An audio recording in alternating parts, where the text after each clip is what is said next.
As far back as I can remember, I always wanted to be the owner of a comic book store. Trust me, true believer. Well, Jagger and me, we had a running contest to see who had the most comic books in the world. Whatever, my escape was comic books. Net profit to me, negative $59. I love the comics because of the brightness displayed by the fellows who drew them. They remain with me always. And when comic books first came into being, it drew me to them. Tales from the Comic Shop. Hey, welcome to Tales from the Comic Shop, the show that takes you behind the counter. I'm your host, Joe, and I'm joined by Eddie D'Angelini and Roger Prowse. How are you guys doing? Doing good. This is Eddie. I am the co-owner of Hiatus Comics and the writer-artist-creator of the webcomic Collectors. Doing awesome, Joe. And you know what I realize is we never ask you how you're doing. How are you, Joe? I'm a little sad. I have to put my 15-year-old dog down in the next few days. Thanks for asking, Roger.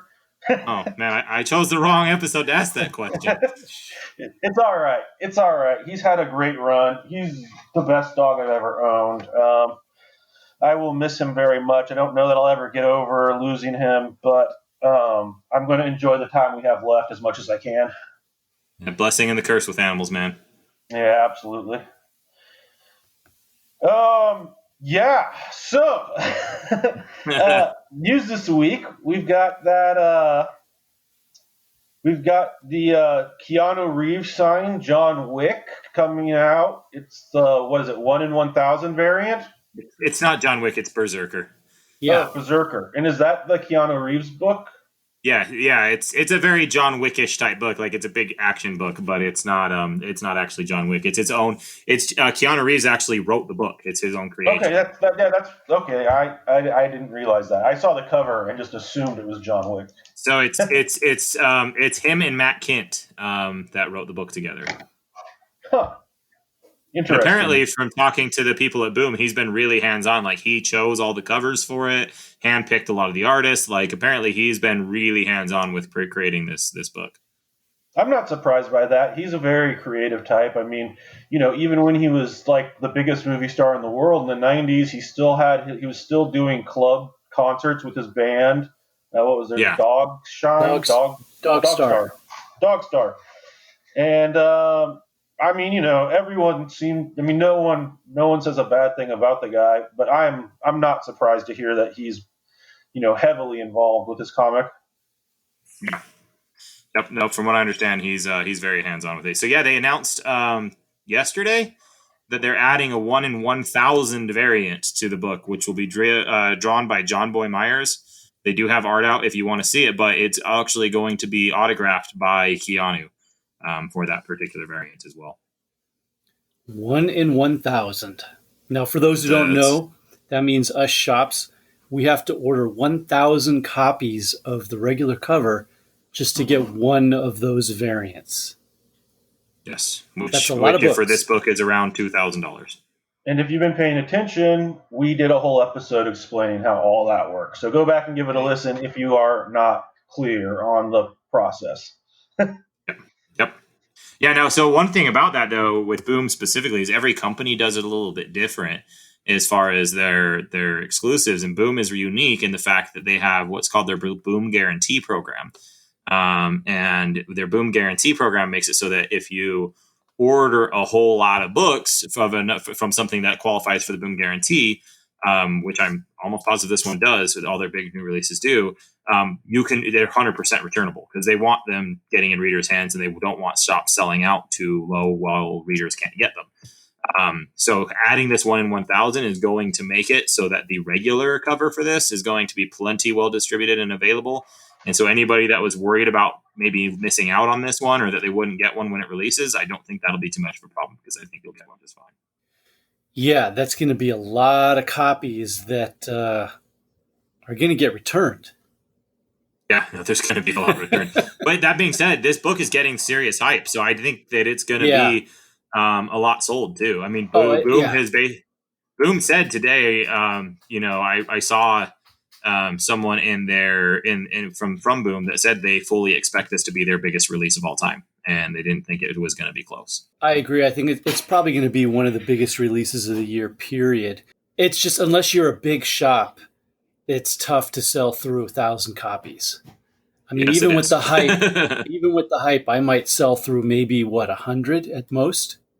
Yeah, I mean, there are ones that I've sold through more than 100, and there are certainly ones where the hype's big enough that you can sell more than 100. Sure. I mean, I could have sold 500 copies of Watch Ronin if I had it, But that was because those ones kind of crept up on people. I don't think this book's creeping up on anybody. Well, I'm going to have to check. As of today, do you know, Roger, if that book has already been on or is coming up on FOC? I do not believe it has been on FOC yet. I'm not positive because I don't run the FOC, but I believe that I know it got delayed, and I think because of the delay, it's not gone on FOC yet. Because it was supposed to be releasing early February, and I think it got delayed. And then the pandemic and the lockdown threw all that out the window. Yeah, because there were a lot of people that were anticipating it, and there were a lot of people who thought they missed it already.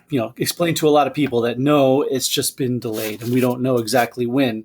So, yeah, originally it was supposed to be October 7th. Now it's pushed back to February 17th. All right. In other news, Roger bought a shop.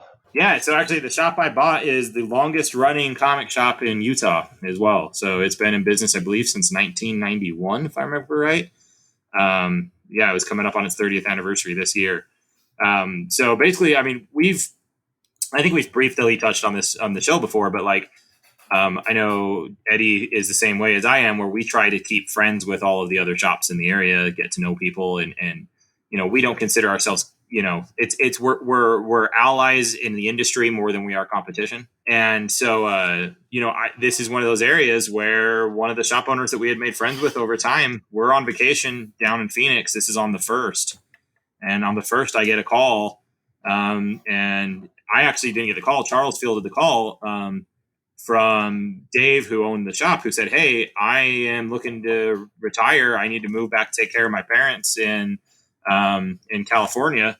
And I want to sell my shop. Do you guys want to buy it?"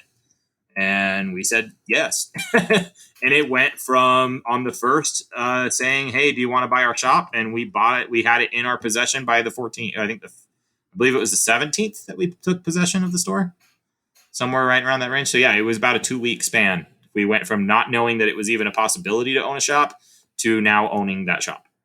So it was nuts, and it moved fast.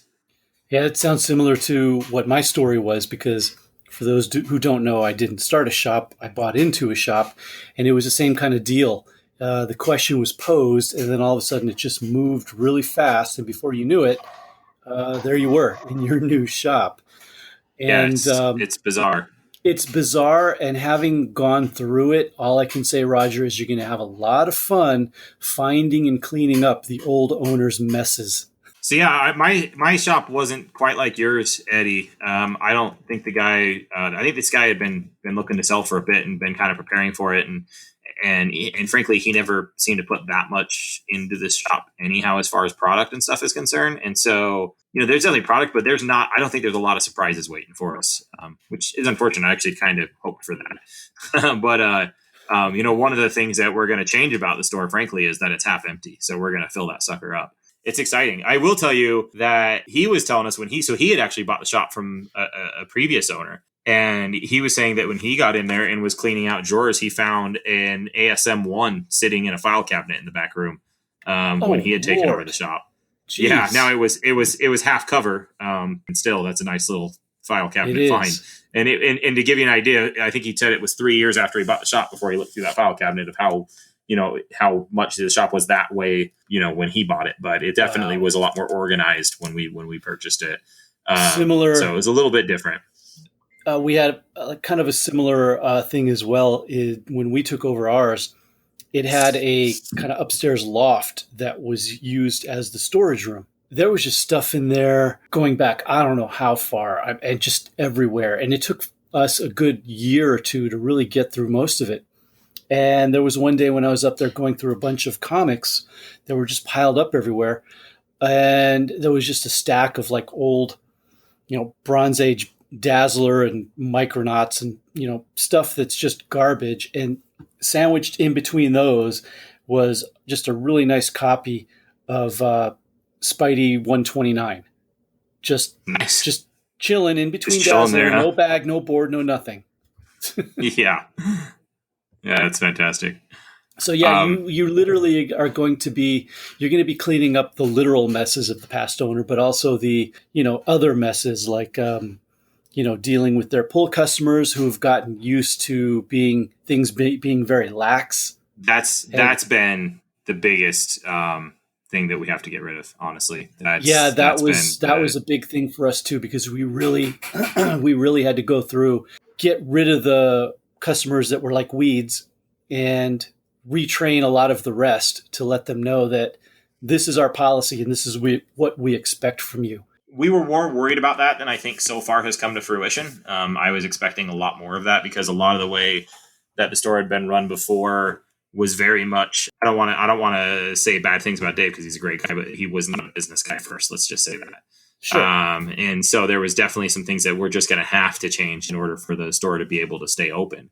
So far people have been pretty understanding and people have been pretty good about it. So, fingers crossed that continues. But so far, we haven't had too much of a problem, and it's been pretty good. So, and the store's been outpacing its sales projections so far. It's only been a week, but that week's been real strong. We did, I went in. One of the things that it was a major change right off the bat is he was one of those old school guys who everything got priced off of Overstreet.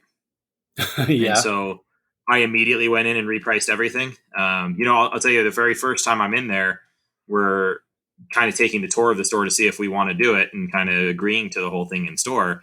And I'm in the back room and his guy's there pricing books and he pulls out a newsstand copy of Spawn 1, pretty good grade. And he's like, and he puts a tag on. I'm like, oh, wow, that's a nice book. Congratulations. Find that in a box. That's great. And I go to leave and I look over and they got it listed for $8. Oh, dear God. Yeah. And I'm like, that's $8? He's like, yeah. I'm like, I'll buy that right now. He goes, oh, you can have it. I'm like, really? And so, man. Obviously that's not an $8 book. But to the flip side of that, when I went in my very first day working in Dr. Volt's, I spent a full 8-hour shift just repricing Silver Age books. Yeah. I did not price up a single book. Every single book went down, most of them by 50% or more. Because he had it listed as book price, and all that non-key Superman and old Dell comics and gold key comics that the book said was $50, it's actually selling for 10, that kind of stuff. Yeah. And so we priced a lot of that down, and really slashed prices, really across the board in that store for the most part. I think 2 items in the whole store went up in price, and the entire rest of the 8 hours was spent putting items down in price. Yeah. And then a couple books we pulled because we figured they were better to go to CGC. So they're going that range. Yeah, I totally get that because like you've been in my shop and you see we have that big section discount Silver and Bronze Age stuff because it's stuff that even though maybe the guide says it should be $20 or $30, you're not going to get that price. But if I put it in there straight up never going to get it. Yeah, you're never going to get it. But if I put it in the discount section for like, $4.99 or $9.99, I'll sell it that day. And I'd rather take that than just leave it on the shelf forever. No, yeah, absolutely. I think that's something with comics especially that a lot of people don't get is that it's better to sell your stock than to just sit on it indefinitely, even if you're getting less than you think it's worth. Exactly. Yeah, you just got to be smart about how you buy it. You got to make the right decisions on purchasing. Once you've got to purchase, it does not matter what you spent on it. It's worth what it's worth. It's worth what you can sell it for. So it doesn't really matter what you spent on it at that point. Yeah, exactly. I have a question about, so when you take over the store, what happens to the previous staff? Are you retraining them to work for you guys? Yeah, so, we really get to decide that. This store really didn't have much of a staff. It was mostly Dave running it himself. We took one of our employees from our store, promoted him to manager over that store to take Dave's role. The couple employees that he did have, we had an employee meeting to talk to him, tell him some of the things that were going to change, some of the things that weren't going to change. We kept all of them on.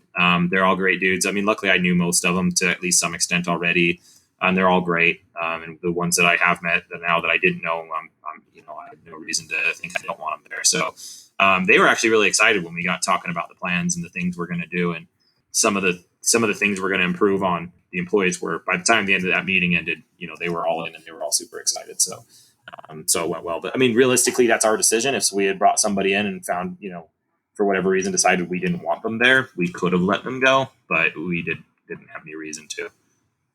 Well, I definitely want to say congrats. That's a big step, and you got a lot of work ahead of you. But I think you and your brother, you're totally up to it, and I think you'll do really great things with it. And I think that this is probably a good time for us soon to do that part 2 of starting your own comic shop and have it focus on what it's like to buy an existing shop. I'm in. All right, I agree. We'll have to do that soon. Yeah, for sure. And I'm going to have new big news soon, too. I can't announce it yet, but hopefully by the next time we do this, I'll have new big news. All right. Well, we'll look forward to hearing about it. I think it's time to move along, and we're going to jump into what this episode is about. And we are doing something a little different, a little less retail or industry insider based this week. But with the end of 2020, we have decided that we are going to do each of our top 10 books for the last decade. It's not really the best. It's not like the best-selling books. It's a mix of our favorite books or books that we want you guys to read because we enjoyed them a lot. Is, I guess, the best way to explain what we're doing here. So, I'm going to kick things off, and my first book for the 2010s that is essential for every comic collector is Batman Elmer Fudd. Great story. Tom King wrote it. It's not what you would expect. It's much more serious. It's a much more serious tale. It's a story. It's a kind of a love story. It's kind of a mystery. It involves Silver St. Cloud and Elmer Fudd in a relationship. Or Elmer Fudd thinks that Bugs Bunny has murdered Silver St. Cloud, and Bugs, in exchange for his life, tells Elmer that Bruce Wayne is the one who paid to have her killed. And the story just kind of goes from there. It's not drawn It's not drawn like Looney Tunes. Everyone is kind of interpreted as a real person, as what they would look like as a real person. So, like, Tweety Bird is a smaller guy, but he's a human. Porky Pig's the bartender, and he has a pig nose, but he's a person. Bugs has buck teeth, but he's a person. And it's a great read. I can't recommend it enough. Go check that one out. I had actually forgotten that one existed, Joe. I'm kind of glad that you reminded us of that. My number 9 book is Legend of Korra Turf Wars. For those of you who don't know, Legend of Korra is the continuation of Avatar: The Last Airbender, the television series. Where Legend of Korra left off was with the main character Korra and another member of Team Korra, Asami, going on a quote-unquote vacation together, and they walk off holding hands, and it's ambiguously presented that they are now a couple. But it's never confirmed. It's never spoken about. There's no relationship-defining talk or PDA or anything to give you this, to confirm it. So Legend of Korra Turf Wars picks up immediately where the series ended, and it begins with them defining their relationship. It's very well done, very well handled, very, very adult, very real-feeling relationship. It's drawn by Irene Coe, who just does an amazing job. The art in this book is spectacular. I have the library edition, so it's all 3 chapters collected in one in a hardback, and I absolutely recommend picking one up. It's printed by Dark Horse, and I can't say enough good things about Legend of Korra Turf Wars. My number 8 book is Thanos Wins.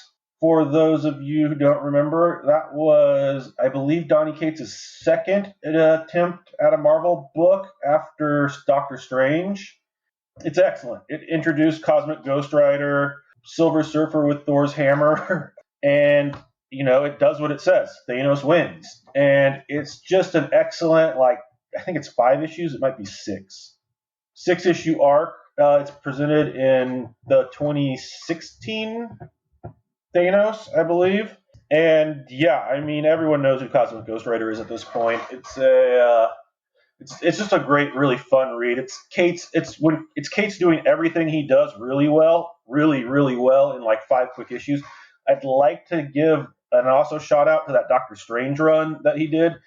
It's another just excellent example of Cates being really, really good at what he does. He makes Loki the Sorcerer Supreme, and anyone who hasn't read that is missing out because it's just a lot of fun. So my number 7 book is Spider-Gwen Volume 1 and 2. Jason Latour's scumminess is well documented. I don't really have to go into that much. But Robbie Rodriguez's art on that book is top-notch. It's some of the best in the industry. I can't say enough good things for the look of Spider-Gwen Volume 1 and 2. It's amazing. I'm not the hugest fan of the Gwenom turn.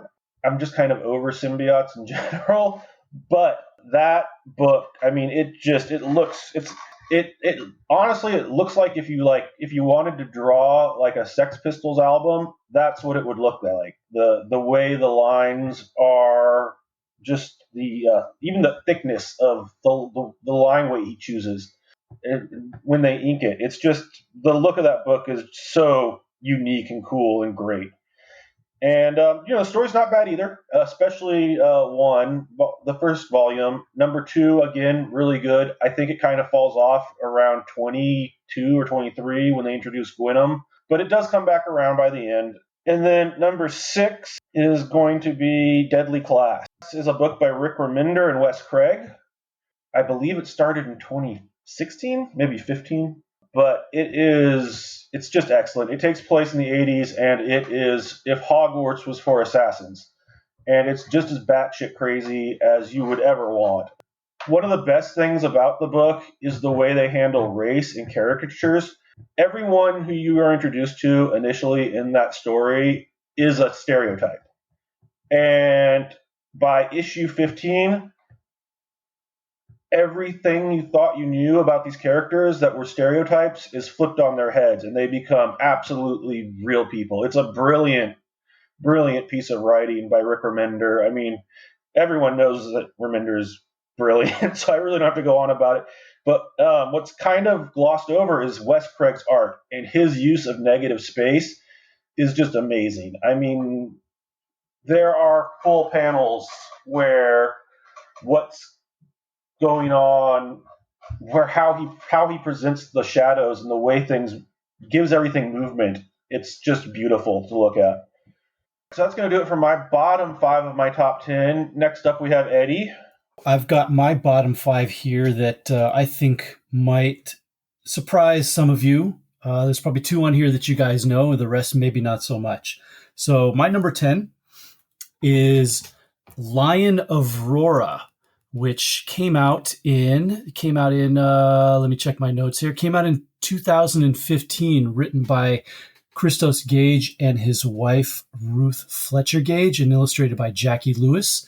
And if you're a Christos Gage fan, I know you are, Roger, I definitely recommend checking it out, because you get to see Christos kind of flex his muscles in something other than mainstream superhero stories.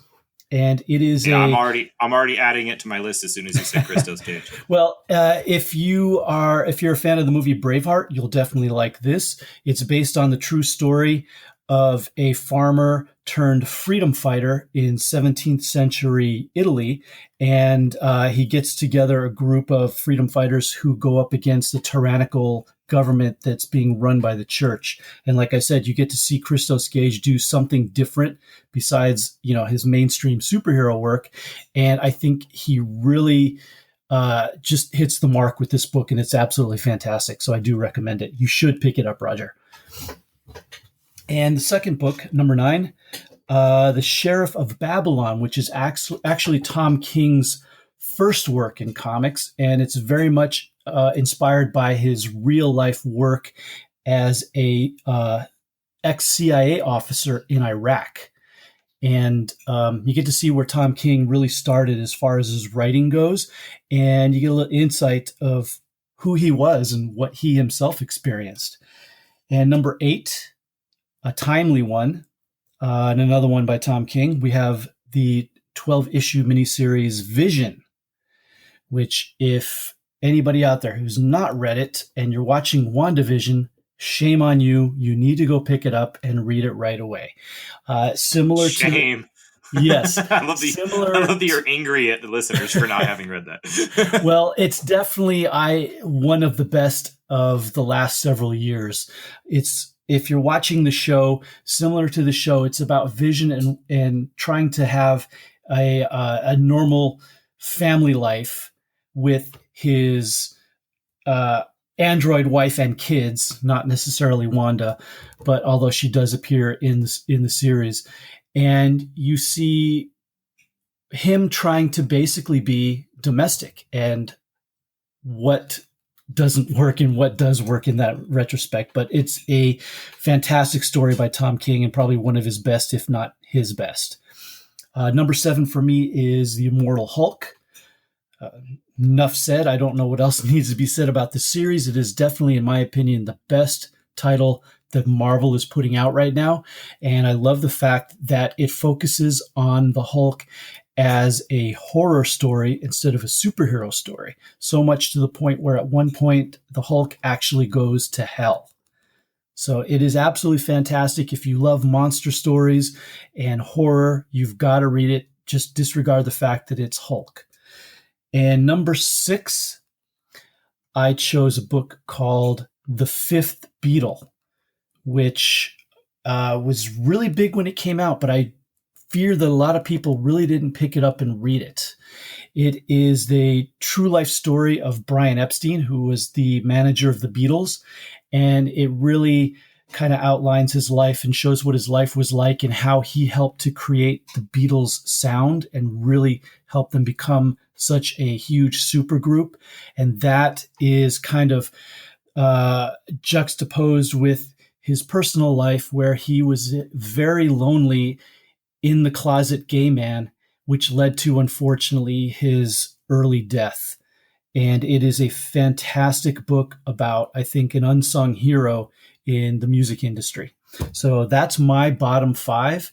And they're books that I recommend to people on a regular basis. And they're books that I think you definitely need to go into your shop and check out if you haven't already. On. I guess it's my turn then. So this is actually a lot harder to do than I thought it was going to be, to narrow it down. So Vision actually was on my list, and it was my number 10, and I took it off. So we almost had an overlap, Eddie. We nearly had an overlap. I'd actually forgotten about The Immortal Hulk, though. That was a very good series too. Oh, for shame. So I know I totally spaced it. Although honestly, I don't know that I would have put it on my list anyways. It was really good, but I don't know it would have hit my top 10. So my number 10 is All New Wolverine. This was X-23 taking over the Wolverine mantle. I'm a giant X-23 nerd, so I'm a little biased, but introducing the Gabby character and the interactions between Laura and Gabby, and it's the way it shows the way she took her trauma from her childhood and has turned that into her motivation to do good and really develop that character in a way. And Tom Taylor, I think, did a really good job with that one. My number 9 is Birthright. This is a Skybound book. It's I'm not a big fantasy guy. It's one of the few fantasy titles that I really like. It's a kid disappears while playing catch with his dad, and a year later they find a grown man who claims to be that kid walking through that same forest that he disappeared at. And there's been a year of everyone, the media hounding and thinking the dad killed the kid, and this dad having to live with this reality. And then it kind of, is it the kid or is it not? And then it kind of goes from there and goes all kinds of crazy. But it's a very good series. Supposedly it's been optioned. Hopefully that actually happens because it would make a very cool show. Number 8 is Gwenpool. I thought Gwenpool was absolutely ridiculous when I heard they were going to make it, and I was adamantly opposed to it. And then I read it and I instantly fell in love with it. It's the right, perfect kind of breaking the fourth wall. She is the perfect character, and I'm in love with the whole series. And if you've never given it a chance, you really need to. 7 is an Action Labs comic book. It's called Voracious. This book is effectively about a trained chef who inherits a property in southern Utah that he finds a time machine in, which makes him go back to time and fights off a dinosaur and kills it and decides to open a restaurant serving dinosaur meat because he finds out dinosaurs are delicious. And it goes into all kinds of crazy time travel stuff and interdimensional stuff. And I don't want to give anything away because it's one of the most twist and turny books, and it takes you by surprise constantly. And the creators of that book actually have a new book coming out from Scout Comics called By the Horns pretty soon, which I am very looking forward to as well.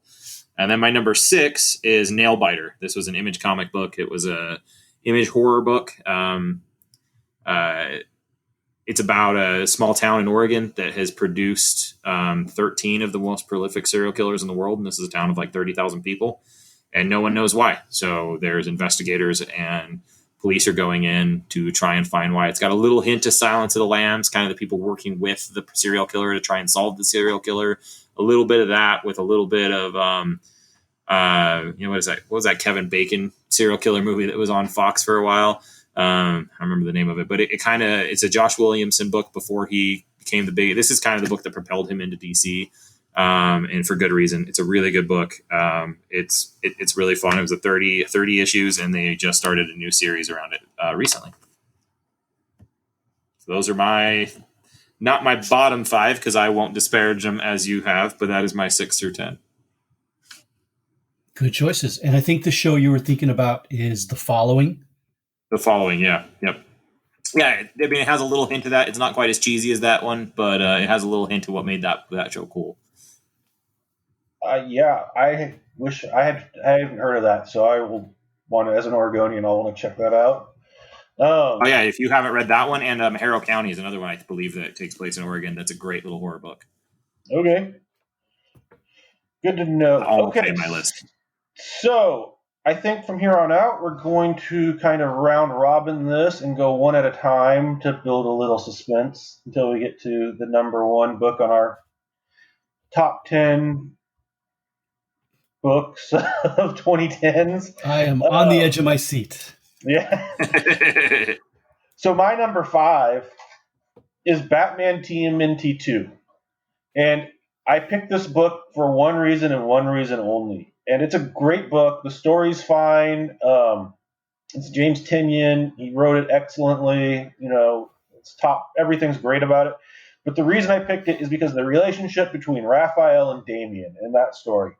And it is just wonderful because they go, as you would expect, from immediately hating each other to by the end, I think it's a 5-issue miniseries. It might be 6. I think it's 5. But I think by the end of 3 or 4, it is clear that Raphael and Damien are BFFs forever.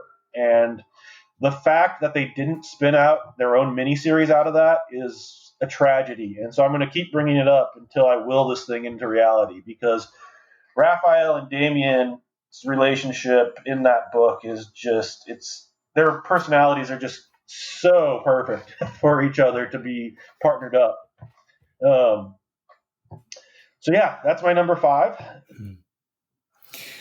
Well, my number 5 is a really serious indie book by the name of Collector's Annual Number 4, True Collector's Romance. I love it. I love it. I love it.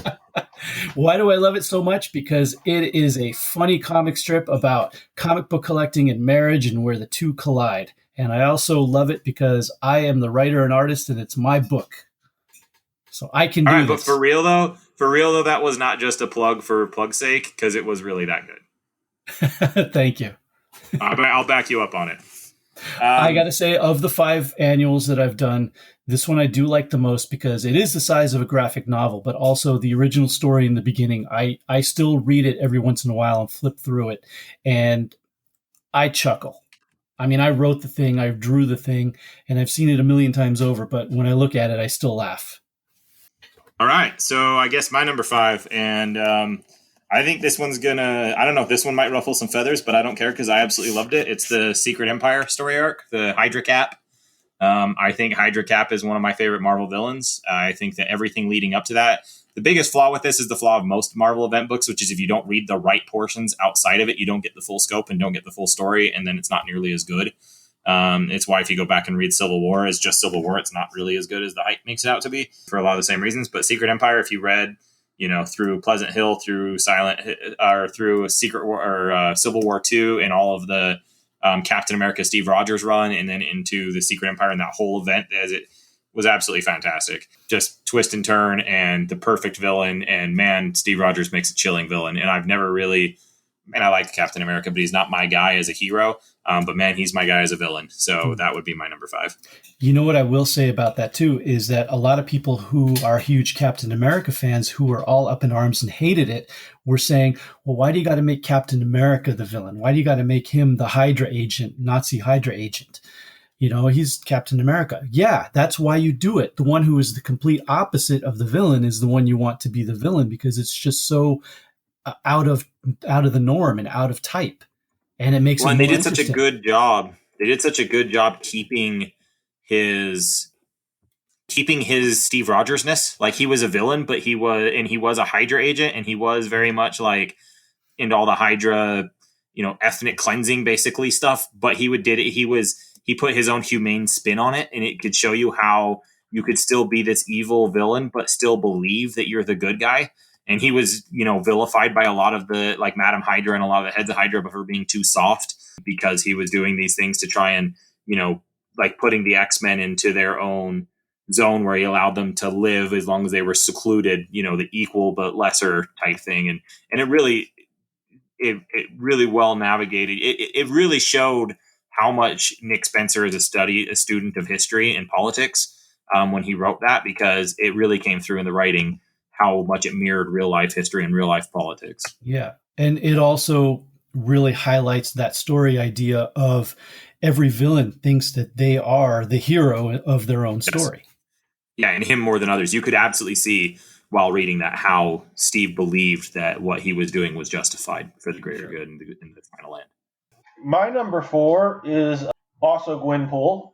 Because it's so good. It is. It's excellent. I think that Gwenpool started off kind of rough, and I think that's why it didn't catch on. I think that's unfortunate, because after issue 15, when they did a soft reboot, that is, if it wasn't so short, I would have it up higher. Honestly, it's so good.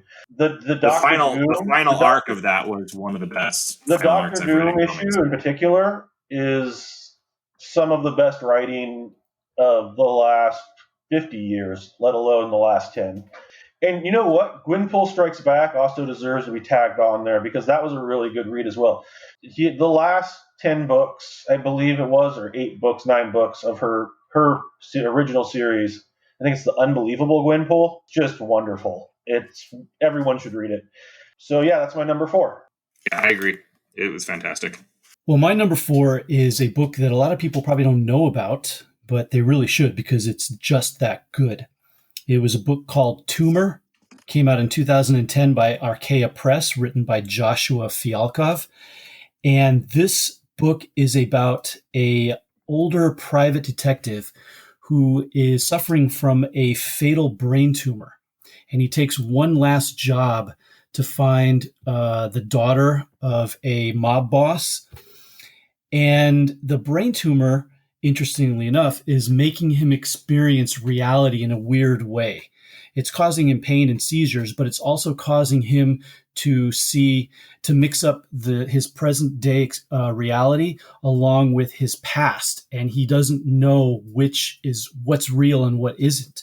And so it forces him to confront all of his mistakes and his demons from his past in order to complete this one last job.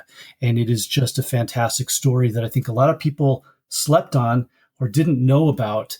And I highly recommend you go. I believe it's still in print. I highly recommend you go pick it up. All right. So my number 4 is the IDW run of TMNT, the Teenage Mutant Ninja Turtles run. I'm a Ninja Turtles nerd, have been forever, and I think it's the best storytelling in the history of the Ninja Turtles. They've got this really great combo. Kevin Eastman is back to overview kind of the overarching story with this. And they have a great writing team and art team that's on it. Tom Waltz has been writing the series, and having him actually doing, having him with Kevin's guidance has been such an incredible team working together. And they really started out doing what I really think TMNT needs to do in the cinematic universe, which is building itself as its own universe aside from what we've seen. Because Shredder doesn't come into this for like 3 years, the first 3 years of publishing this comic. It's about, they bring the villain as a brand new villain to the universe. And they bring all these different elements of, the mutanimals and the other animals that were mutated by the mutagen that affected the turtles. And it has this really strong undertones in the mutanimals of corporate espionage and what the corporations do that they get away with. And they become kind of these freedom fighters with, kind of anti-hero, also, kind of that anti-hero fighting with the good guys sometimes. And it goes into the Nightfall, I believe it was called Nightfall story arc, which was where Shredder effectively turns Leonardo into his control, and it makes one of the coolest villains. Really awesome character design, super fun story arc to follow, and it's taken the perfect right amounts of twists and turns at the right areas, and it's done really fantastic with foreshadowing, which I'm always really appreciative of when they do a lot of great foreshadowing and that kind of stuff. So I've been really impressed with it. As a longtime TMNT nerd, I get a lot of people that are not TMNT nerds and that haven't read a lot of TMNT or been a big into the TMNT universe into it that really enjoy it as well. I think it has really good broad appeal, and I think a lot of people aren't picking it up just because TMNT isn't their thing. And I would definitely say if TMNT is not your thing, that's fine. Still pick it up because it's very good. All right, I've been meaning to get into that series, and I just always just kind of skip it because it's, you see turtles, and I know what turtles are. I've been a Turtles fan since I was 6 years old, 7 years old, and I already have, my pool's already so full. But maybe you sold me, Roger. I'm going to make an effort to get caught up and start reading that. It's everything. I'm telling you, if they made the Turtles movies where they let Tom Waltz and Kevin Eastman guide the Turtles movies and play the Kevin Feige role, it would turn into a successful multi-movie franchise in an entire universe. It's that good. It would catch fire. It's just so good. All right, so my number 3 is a book that's pretty new. It's from the end of 2019, start of 2020, and it was on a lot of Book of the Year lists. I feel like this book didn't get the attention it deserved, even though it's on every single Book of the Year list still, because it's that good. It's Superman Smashes the Klan by Gene Luen Yang and the art team Guri Hiru. For those that didn't read it, it is the story of how Superman discovers that it's okay to use his other powers. It takes place in the 50s. And at this point, Superman didn't fly, didn't have laser vision.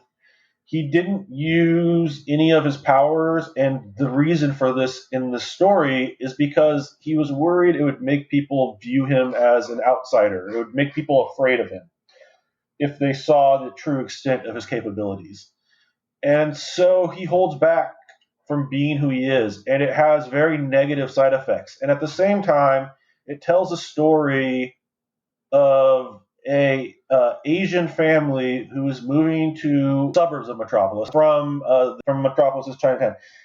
In this process, some of the neighbors are unhappy, and they join a chapter of what they call it, the Clan of the Fiery Cross, which is an obvious allusion to the Ku Klux Klan. And it creates this conflict that Superman and Lois Lane and Clark Kent and Jimmy Olsen all get involved in. But what's really fascinating about this story is that it was originally a 1940s radio play. This was when Superman was the number one show in the country. I mean, this was basically, I don't know what the number one show is right now. If Superman was Friends in the 90s, that's what the show was, and they had chose to approach the subject. And so what the writer Gene Luen Yang did is he went and he updated the story and made it work as a graphic story. And the art by Guri Hiru is just awesome. These guys I can't say enough good things about these guys. Definitely artists to look out for. Go check it out and see how Superman smashes the Klan. That was a good choice, Joe. What's interesting about that book, too, is that it comes off as, and I think it was meant really to be kind of written and drawn as an all-ages book. Absolutely. Yet it tackles very kind of, deep themes in it as well. It certainly doesn't talk down to a younger reading audience at all. And even though it's kind of in the format of an all-ages book and story, it's one that adults can read and appreciate and enjoy just as much.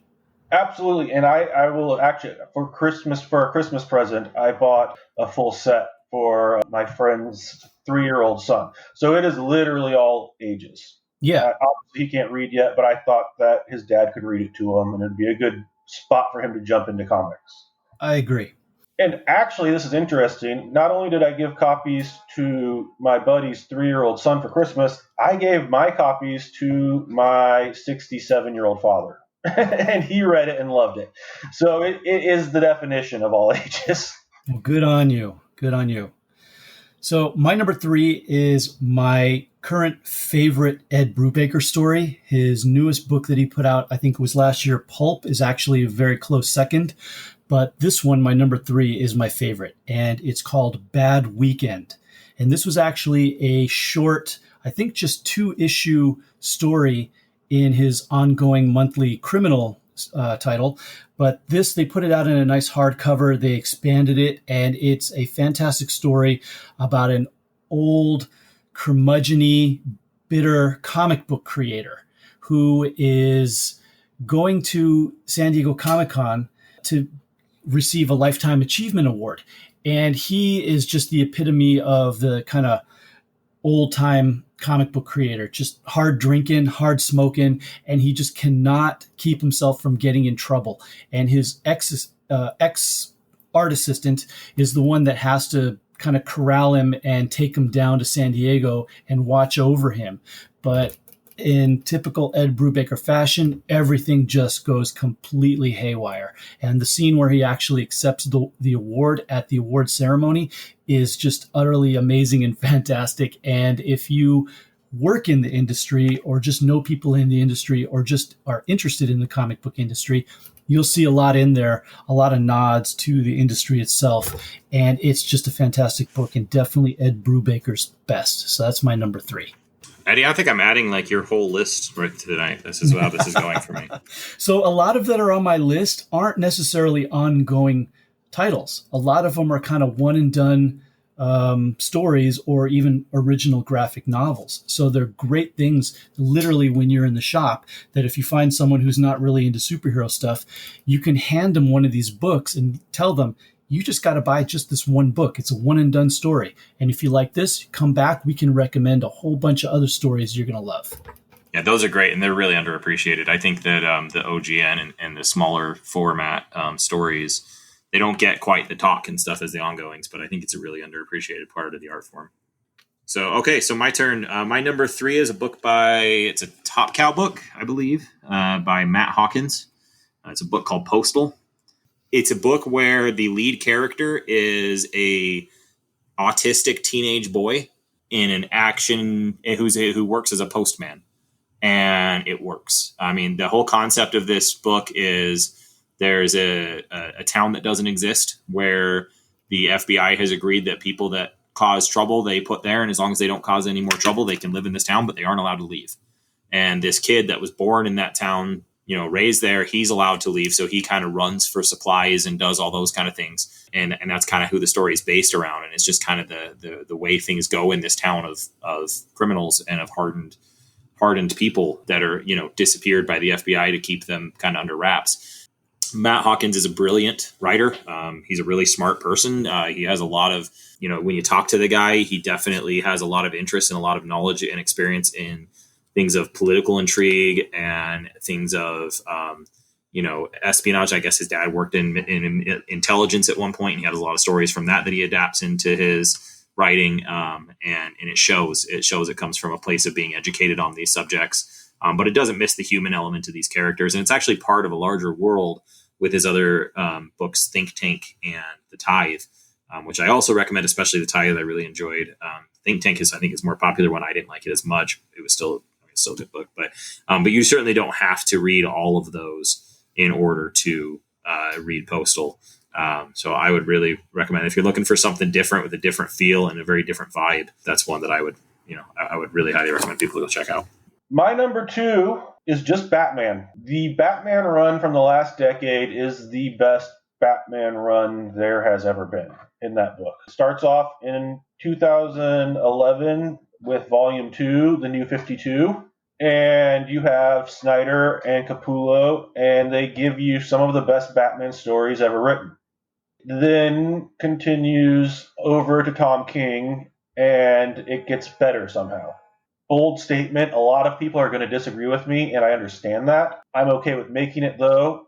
The Gotham Girl and Prison of Bane arcs are just phenomenal, and then it rolls into the War of Jokes and Riddles, which was also just awesome. the Tom King run just continues on through the wedding, and he lost a lot of people because a lot of people got angry, but they didn't look at the wedding issue in the context, the wedding of Batman and Catwoman, if you don't know. They didn't look at that wedding in the context of what Tom King was doing in the overall larger scope of things. If you notice, as that run goes through, Batman begins to lose battles in bigger and bigger ways. I mean, he wins the arc, but what each win costs him is a piece of himself. And he slowly strips away everything that makes Batman Batman. And by the time you get to the wedding, that's kind of like the last thing that's kind of tethering him to Bruce Wayne, is that he's supposed to marry Selina. And when she doesn't show, it just almost destroys him. And then that's followed up by one of the best Batman stories of all time, which is the trial of Mr. Freeze. Bruce Wayne is a juror on this trial, and everyone knows that Mr. Freeze is guilty, and Bruce Wayne refuses to vote to convict. And the reason that he got himself put on this trial so he could get him declared innocent is he almost killed him as Batman. If you follow Batman, for Batman to cross the line of like almost murdering somebody, it's a big indication of his psyche.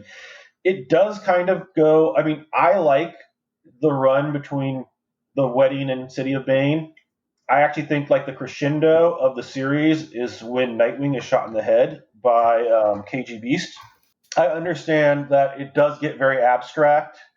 They bring in Thomas Wayne, and there's a run with Professor Pig where it's very unclear of what's reality and what's dreams, and it makes the rest of the run very surreal all the way up to City of Bane. And I do understand that people were unhappy that Tom King killed Alfred and Wally West in the same year. But overall, that run is so dynamic, it's so smart, it's so well done, and it's so big. It's supposed to be 100 issues. I know that supposedly we're getting the missing issues in Batman Catwoman, and I'm looking forward to reading them. By the way, number 1 was absolutely brilliant of Batman Catwoman.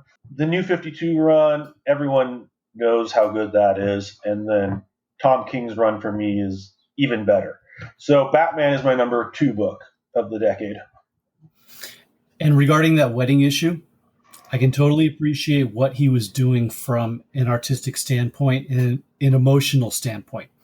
I'm only angry with it because as a retailer, if the wedding would have been real, I could have ordered a caseload of copies of that book, and I could have just sold it as an evergreen product for years. So that's the only reason. That being said, I like when creators don't necessarily write for sales; they write for the audience too. You know what I mean? Oh, agreed. I'm saying from an artistic standpoint, he did it the right way. It had to happen. You can't. I mean, he really flirted with the idea that could you have Bruce Wayne be happy and be Batman? And he really gave it a shot. And then Bruce Wayne, the character, believed this for the first time in his history that he could be happy. And to make the character, be Batman, he can't be a happy person. And King, I think he proved that in this run. And it's essential to everything that makes Batman Batman for him not to have gone through with that wedding. Yeah, totally agree. So my number 2 is a series from Dark Horse called Resident Alien. And this is it's an ongoing title, but it's published in arcs. Like they did a story arc, they took a break, did another story arc, took a break, so on and so on. And this is the story of an alien who crashes to Earth. His ship is completely destroyed and unrepairable. And he realizes, I just have to spend the rest of my life here on this planet, on Earth. So he looks like an alien. His skin is purple. He's got the big black eyes and the pointy ears. There's no mistaking him for human. But he has this mental ability to be able to make you think that he looks like a normal human, kind of a mind control thing. And it kind of slips a little bit with certain people, and some people kind of almost can see who he really is. So in order to have, he takes on a persona in order to live out the rest of his life on Earth. And he takes on the persona of an older retired doctor who lives in a cabin on the outskirts of this small town. But when the doctor of that small town is murdered, not only does he have to solve that case, but he also has to become the new doctor for that small town. And it kind of takes on the feeling of the show Murder, She Wrote, where he's kind of trying to solve different kind of medical cases in the town and also trying to understand how humans are, what they think, how they act, and trying to basically take on that persona. So it's a fantastic book that has become a TV show on Sci-Fi. And I have said since the very first issue came out, this needs to be a TV show. And in my shop, every time people from studios would come in asking about what's the hot thing when they would be looking for things to option, I would always give them a copy of that. Always. So you're the reason we have it. Yes. You're all the credit. And I want my big fat check. Right? Yes. So that's my number. You at least need to get a free autograph from Alan Tudyk next time. A walk-on roll. I need a walk-on roll. How about that? That's right. Tell them next time those studio guys are in, be like, yo, where's my money? Yeah. Come on. Like, what am I getting for this? This is not a one-sided relationship here. Exactly. I give, I get. That's how this works. And that's my number 2, and I definitely recommend you check it out. So my number 2 is my only DC book on the entire list. It is Dark Knight, The True Batman Story by Paul Dini. I believe Damn it. I forgot that book. Yes, that should have been in my top 10. It is an amazing true life story. Go ahead, Roger. Set it up. Yeah, it's the story about it's a true story about Paul Dini and something that happened to him from, I believe, in the early 90s when he was mugged and nearly killed and ended up in the hospital for a long time. And Paul Dini was an illustrator who worked pretty heavily on the Batman animated series that was really big at that time. And this book tells his... Paul Dini designed. I mean, Paul Dini is the art of the animated series. Yeah, no, No, you're absolutely right. You're absolutely right. I had to do it. I know, you're not wrong. I definitely that was underselling him for sure. He's definitely one of the top guys alongside Bruce Timm and Glenn Murakami for sure. Yeah. He's one of the most influential Batman artists of all time. Let's say that. So anyways, it talks about a little bit about him, finding success and going into that role, and then how that experience of being mugged and almost killed like that really broke him on the creativity and the creative side of drawing superheroes, because there was no superhero for him. There was no hero. And he felt like it kind of toxified his outlook on life and being able to write hero books when he no longer believed in heroes. And some of the internal turmoil that did to him, as well as obviously the physical turmoil. And I don't want to give a whole lot away, but there are certain comics are a great medium, and there's comics for every mood and every type of creativity. But there is rarely, every now and then, a comic that you read, and when you set it down, you just have to digest it, and you just have to sit there for a minute, let it soak in what you just read, how it made you feel, what it had to say. And this book was right there with books like Mouse, where that was the case, where you put it down and you just sit there and have to absorb what you just and took and what it had to say and how much impact it had. Absolutely phenomenal. And it's one of the best books I've ever read. Yeah, I definitely will put that on my list as an honorable mention, only because I forgot about it. Otherwise, it would have been very high up on it. It's a fantastic book. Anyone who comes into the shop who loves Batman, I always try to steer them towards that book. I've never read it. You have to read it, Joe. You have to read it. It's so good. It is. I will, because I've read about the incident. I have a coffee table book that's The Art of Harley Quinn, and so I've definitely read about him being mugged before and the effect it had on his approach. But I didn't know that book existed. So yeah. I'm going to have to grab one next time I go to my LCS. It's interesting to read, and it's almost scary too, where you kind of get into his head of what he's going on. And it's been a while since I read it, so you can kind of maybe correct me a bit, Roger, but you're really seeing a lot of the Batman villain characters kind of conversing with him in his head. And it's very scary to see him kind of just really mentally slipping because of this incident. Yeah, he really uses all the different Batman characters to show what his internal turmoil, and they all kind of encompass a different part of his recovery and the turmoil he goes through. And it's genius. I mean, it's a single hardcover. It's a relatively quick read to get the whole story, but man, it's one of the best I've read. I just remember the Joker taunting him in his head. All right, my number one is March by John Lewis. And I think, it really has to be, in my opinion, has to be everyone's number one for the last 10 years. It's just, it will break your heart when you read it. And it just captures what John Lewis went through during the 50s and the 60s, during the civil rights movements, and his pledge to nonviolence and how much violence was met to that. And it really just captures both him, the time period, and the struggle so well, and just so emotionally, that I think it is just required reading, not only of any comic fan, but of any history fan, of anyone with a pulse, I think. So that is my number one, and I think that really just deserves to be anyone's number one. Well, now we're even, because you forgot the one that I put on my list, and I forgot the one that you put on your list. But that was a great call. Okay. Actually, it's another one I haven't read yet. Oh God! What is wrong with you, man? Get out of the DC rabbit hole, dude. Come and read real books. Batman. No, I mean, you guys are so passionate about it. It's been on my to-do list for a long time. It's just another one that I just haven't picked up yet, and I just need to do it. So what I'll do is, one of my most prized moments and prized possessions was meeting John Lewis at San Diego Comic-Con to have that book signed. And I have the slipcover hard case edition signed by John Lewis. Does the book tell the history behind how he decided to do this project? Or do you know the history behind it?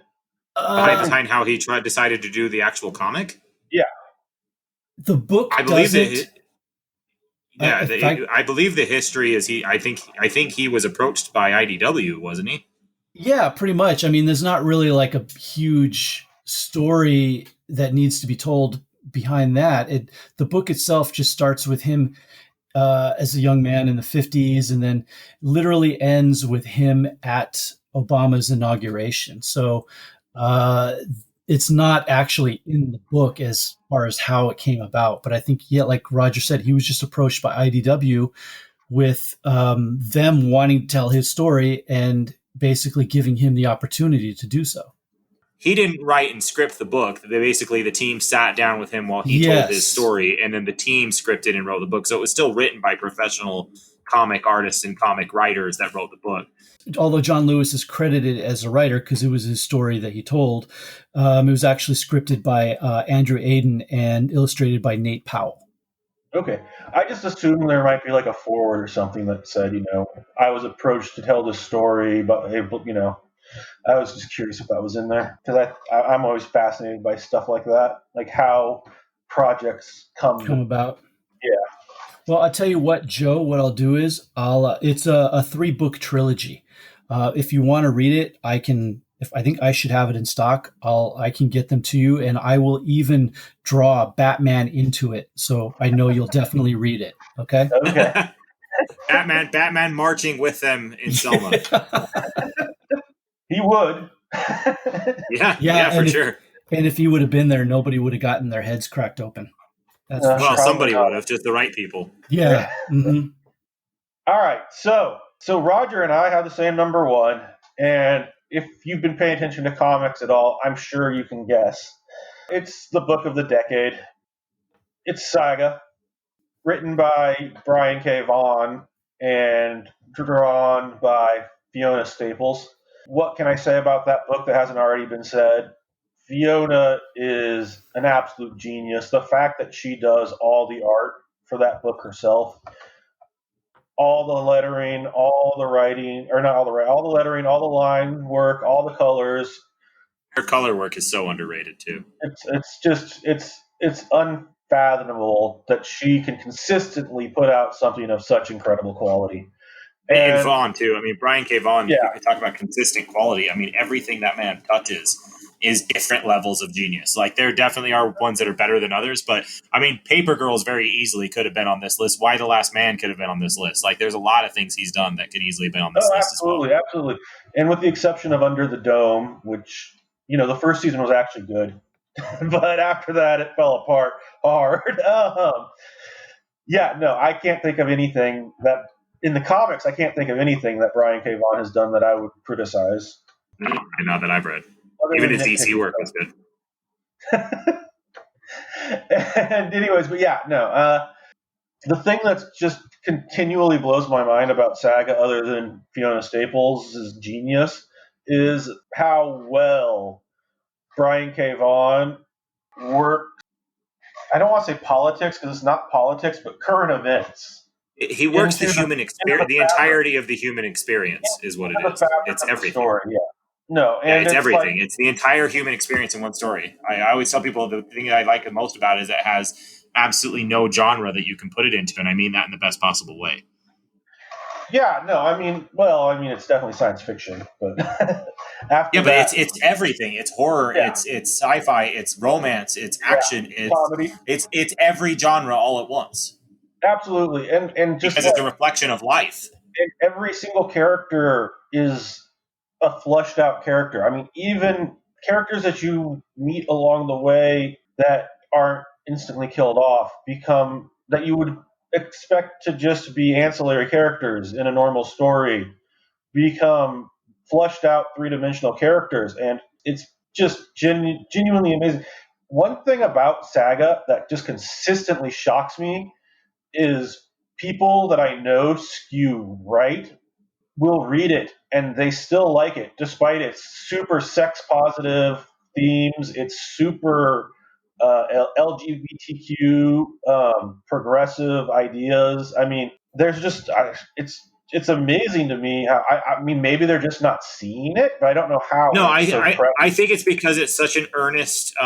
Again, I come back to it's just an earnest reflection of the human experience. It takes something so grounded and puts it in such a fantastical universe, and really at the core of it, it's humanity is at the core of it, and humanity is something that can resonate with somebody from every walk of life, and that's why I think that it goes through to all of them.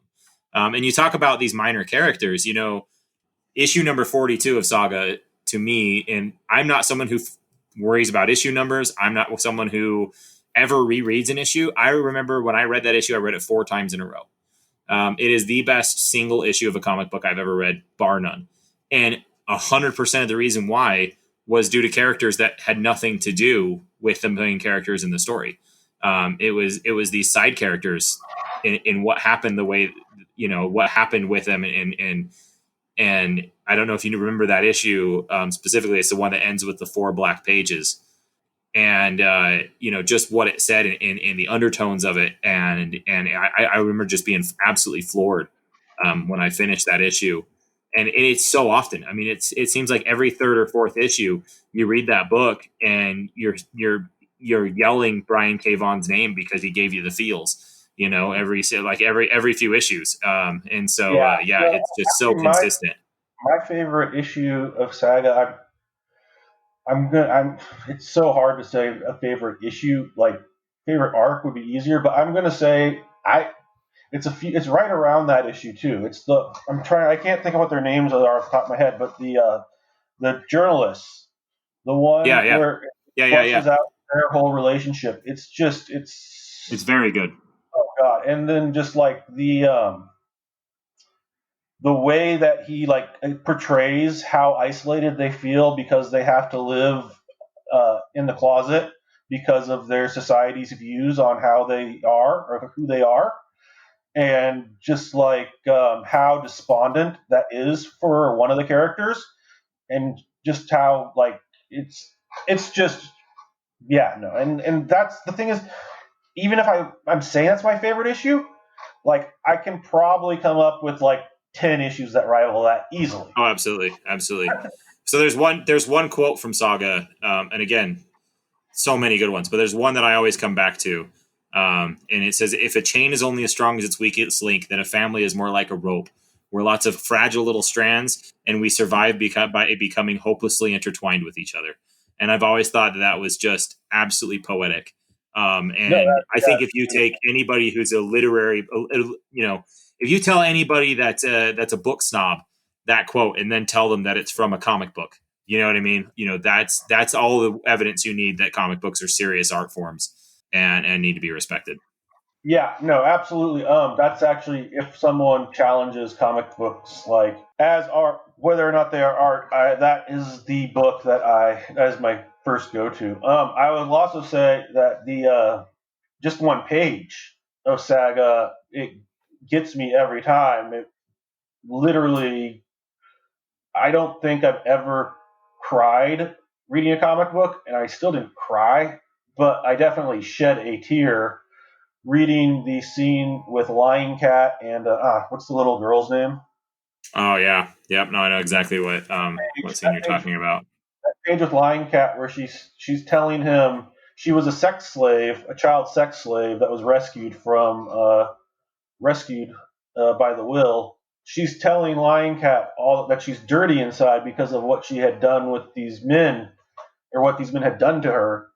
And Lion Cat says lying, and it's just like one word, but it's just such a poignant moment. It's just and for those that don't know, Lion Cat is a character who can tell when people who knows when people are not telling the truth about something. But Lion Cat only says lying, but he also has a distinct personality, and he's not he's not a Huggy Feels character. He will definitely he's not at all. Tear your throat out very quickly. So for him to make this connection with this damaged girl. Well, he makes this connection with the girl to let her know she's not damaged. I think that's really the. Yeah, exactly. Or not that she's not damaged, but that she's not dirty. She's not garbage. She's not trash. She still has value as a being. I think that's one of the best, just panel, like just one of the best pages in the history of comic books, period. Yeah, no, I agree. I think you could pull 3 or 4 separate pages out of that book and you call it that, and I don't think that you could really argue too much with that. No, absolutely. So I am going to add one to mine, though, since you had the same one. And I'm going to give a shout out to my buddy Doug's book, Doug Wagner, who we had on here before, Plastic. Good book. If you want the most bizarre, and you'll never read anything like it, and it's something you will never forget, and it's not going to be like any experience you've ever had in any media book that you've ever read, go read Plastic. It's just such a unique experience. It's definitely an inappropriate horror book. It's definitely something not for for people with a certain, tolerance, I suppose. But man, if you just want to be I don't even want to go into what it's about, because if anybody is listening to this that considers it will be better if you don't know going in. If you read it and you don't like it, I will buy it off of you. That's how much I want people to read this book. So it's one of my favorite books ever. Yeah. That's a good choice. Definitely. Also, if we're going to do a Doug book, Ride is very good. Definitely worth checking that out as well from Image. And we'll also another honorable mention that we somehow left off of our 30 books was Brian Stelfreeze's Black Panther run from 2016, which is just absolutely excellent. 100% must-read material. I mean, like I said, it was a lot harder to do this than I thought, because there's just so much. I know that it runs contradictory to what you hear online in all the Facebook groups, but people are always talking about what's the best decade for comic book, and I think it's right now. I really do. I think quality of content wise, the best books are being produced right now that have ever been produced. I think people just are too focused on nostalgia and only the big two to understand and to see it. Well, it's not just that. I mean, honestly, and we talked about it with I think every guest we've had on who's creative in the industry, is that comics are at their peak right now as a storytelling like medium. If you go back and like right now, I'm reading Chris Claremont X-Men just because it's so good, but like it's still like it still has those same issues that came from books right before it, where there's a lot of like exposition that's totally needless that you could just do in panel that they do in words, and it makes reading comics almost like it almost it treats you like you're almost stupid, because it's Well, it's like because it was being written specifically designed so that it could be accessible by kids. well, yeah, I understand that, but exactly, and that's why I think that's a big factor in why what we're seeing, because we're getting that same complex storytelling, but then they're not treating the readers with kid gloves anymore. Yes, exactly. Yeah, you're getting it. It's really much more artistic, and the fusion. You can tell these creators that were now raised by the generation of Alan Moore and Frank Miller and Chris Claremont and the guys who started to really understand how to fuse the visual with the words to create a whole art form that went together as one piece rather than the writing and the art as two separate units that tells the same story. If that makes any sense. And I think you're seeing a lot more of that now that I think really adds to it as well. I just think in the freedom and the proliferation of a lot of these other companies that are producing comics that are giving the creators the freedom to create what they want to do, that you have the proliferation of that happening right now, I think really drives home the quality of the content as well. Eddie, what do you think? I was actually going to bring this up since you were talking about Saga so wonderfully, but you guys are going on and on and on and on and on. And I know this because I was listening to my wife record her podcast earlier today, and she brought this up on her podcast. But Saga, confirmed, is returning after its long hiatus. Yes. Brian K. Vaughan confirmed it a couple days ago that it is returning, and if I heard my wife correctly, he said that basically they are only about halfway through the story and they've got a lot of issues left to do. Yeah, no, this was like the halfway point. He's been saying that for years, that it's 100 issues. And yeah, no, so basically I believe that they had intended for the book to maybe come back at the like in the fourth quarter of 2020 before COVID. And well, I know if you remember, they said it was going to be a year hiatus, and that stretched off into what, 3 years? 2.5 years. Yeah, well, it was supposed to be. It's been 3. It's been 2.5. It'll be 3 by the time it comes back, because I don't believe it'll be back by summer. But it ended in July, I believe. But yeah, no. So I think from what I read on his Instagram, Fiona's got the scripts for the first half of the books and has been doing the art, and that he is still working on the second half of the arc, but that they're in the creative process, so it's coming. So that ought to make you happy. Oh, very. Very. Yeah, same. Now they just need to bring back Gwenpool, and Roger and I will be 2 very happy people. That's right.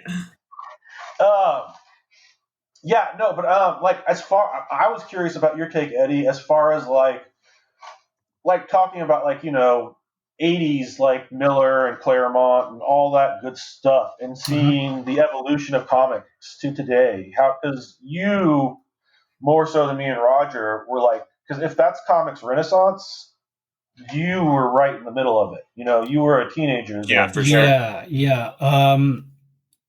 I grew up. My first exposure as a young kid was reading the classic Marvel reprints. When I was in school, in grade school, they had a program where you could order books through your class. And the books that they had available that I ordered all the time were the small pocketbook-sized Marvel reprints that would reprint all the early Steve Ditko Spider-Man, the first 6 issues of Hulk, first 6 issues of Fantastic Four, all that stuff. So my first exposure was reading all that classic stuff. When I actually started going into the comic shop or the corner liquor store and buying comics off the shelf or off the rack, that was right around the time that Frank Miller started writing Daredevil. And that was mind-blowing to me because I felt like I was reading something very adult.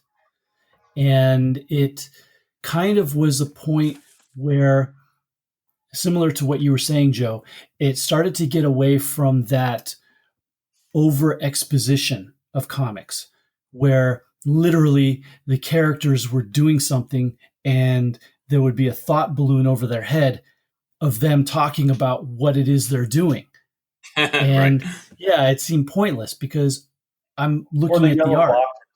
Or what? That's the yellow boxes. The yellow boxes. For. Now, I don't mind that. And there are some writers that are still using that as a storytelling device because rather than using it as a narrative of like the character, Peter Parker walked down the street and he saw such and such, instead of doing it like that as like a third person narrative, they're using it more as a device where they are using it to kind of set a tone or a mood or overlap some other narrative that is important to the story along with what you're seeing, where you have to kind of figure out how these things fit together and rather than being just a very blatant narrative.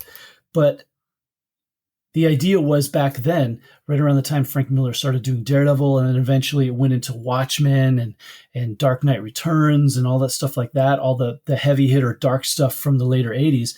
It marked that turn where it went from being so exposition-y to being more show and don't tell. And a lot of comics now really have moved to that other way. And it's good because it's showing the evolution of storytelling rather than being just trapped in that small box of this is how you write comics and these are the tools that you use, the thought bubbles, the dialogue bubbles, and the yellow box narratives. But my problem with it is that sometimes there are some comics coming out, and I think that the big two is mostly guilty of this. Some comics that are coming out that are so far to the other end that they are forgetting that they are a storytelling medium within a comic book frame, and they're trying too hard to be too similar to a movie. Like they are literally setting up these pages almost as if they are a movie storyboard. And no, I agree. And I don't think this is the best time for the big two. But I think that there's so much great stuff going out outside the big two that I still think it's the best time for comics because of the others.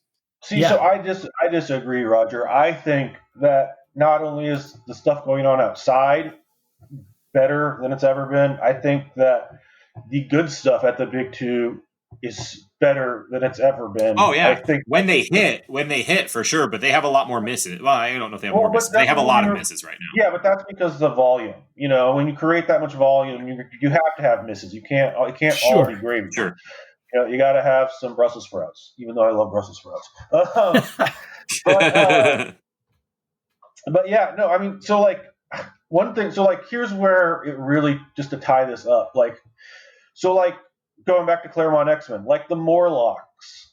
The Morlocks are a group of deformed mutants that live in these abandoned subway tunnels or sewers even. I don't know if they're subway tunnels or sewers under New York. And, they're led by this woman Calypso. And she's very two-dimensional. Like, when you go back and read it, the characters, like, there's just as good as the overarching story of Claremont's X-Men run is. Like, when you get down into these individual issues, there's a whole lot of, like, just stuff where you could tell he wanted to go far with this, and his editors wouldn't let him because it's going to take them out of being suitable for that 10 to 13 range. And I feel like comics today are not as is not as handcuffed by those restraints. And also, to that respect, if you have a character like that that's a little more of a background character and not one of the main characters, you can't dedicate pages and pages and pages to develop them and flesh them out and make them real. You literally have to just do a quick, in and out with that character and set them up quickly with some dialogue, whatever, to show that, oh, this is the protagonist, or this is the villain, this is the comic relief, and just have them fit a certain mold rather than really flesh them out. You couldn't do that. I think that there are writers now that are much better at being able to do that in a much smaller space where characters seem real. Well, and frankly, if you're comparing to like the Silver and Gold Age, I think the people creating comics now take it more seriously. The people creating comics now grew up wanting to write comics. A lot of the people that were writing comics in the Gold and Silver Age were people that wanted to do other mediums and kind of fell into comics, and they look, even they themselves look down on the medium. Yeah, they wanted to either write serious novels or work in serious advertising and marketing. And famously, Stan Lee didn't go by his real name because he didn't want his real name attached to comic book work. Yeah, and and it was a throwaway medium. No, I get that. What I'm saying, the reason I picked the Morlocks, I think my message got lost, is the reason I picked the Morlocks is because you could tell Claremont wanted to take these characters and make them more extreme, that he wanted them to be dangerous and scary and like monsters. And whether it was the comic code or if it was Marvel's editors themselves, there's something restrained about these characters, and they're great characters, but they're just not what I think was intended for the story. And that's my point, is that there's just, I feel like they're less restrained now in their storytelling, and these characters, if a character is scary, they're actually scary. If a character is unhinged, they're actually unhinged, as opposed to being like kind of like the I want to say the PG version. That makes sense. But what I would recommend, if you've never done it, is go back and read Frank Miller's Daredevil, because that definitely did not feel PG at all. It felt very dark, very real, and very dangerous. And as far as that was really, go ahead. Sorry, go ahead. Sorry, I didn't read. And as far as that's really a watershed moment, right? Like that's what it's famous for, is being the watershed moment for making that. And there's one particular issue and one particular part of that issue that, as far as really maturing and evolving the storytelling of comics, it's issue 181, the Death of Elektra issue. And there's one part towards the end where after Elektra is killed by Bullseye, Daredevil goes after Bullseye. Spoiler for a book that's 40 some years old. Okay. And then he immediately dons the costume and goes out after Bullseye, and they fight for I can't remember, 5, 6, 7 pages, something like that. There is not one bit of dialogue in it. Nothing. All it is just visuals of them fighting, and over high tension wires, rooftops, and everything like that, and no dialogue, only sound effects. And the sound effects are used in a way that it builds so much tension, literally. There is a scene where they're fighting on high tension wires above the elevated train, with the sound effect going all throughout the pages across the 2-panel spread of the clacketa, clacketa, clacketa, clacketa to build the tension. And there was not a stitch of dialogue anywhere. And rather than doing what a lot of people do, where it's just, no dialogue, you just kind of flip through the pages until you find words, you are just following it by panel, by panel, by panel, because it is very much telling the story, but without any words whatsoever. So I really put that book and that part of that book as like a major turning point as far as the storytelling device of comics go and what they can be. And I think that comes back to what I was saying. I think that kind of reaffirms some of my argument for this being kind of a great age in comics, is that was a watershed issue, and that was a big deal when it happened, and it was so great because that happened. And now that type of storytelling, now obviously not always to that quality, but that type of storytelling is really somewhat the norm now. And so even though that was obviously revolutionary, your baseline has improved over that because that's now how it's viewed and that's how things are written. Yeah.